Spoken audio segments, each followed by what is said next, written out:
it's still hard for Asian Americans to break into the kind of larger pop industry.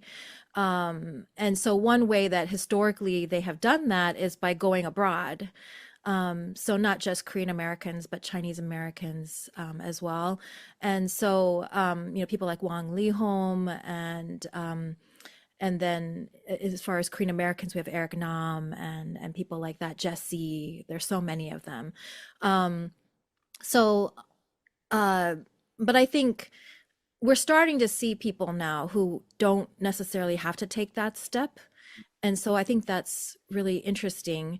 Um, but in terms of how K-pop is influencing things, I mean, you would think that it would really increase the visibility of Asian Americans in the media. And I think to a certain extent that is definitely happening. But I think what people don't realize is that there's also kind of displacement. I think that's happening too. So like when a festival programs, the bands that perform, it's very possible that a K-pop act is going to displace like an Asian American act. And I think that does happen to a certain extent.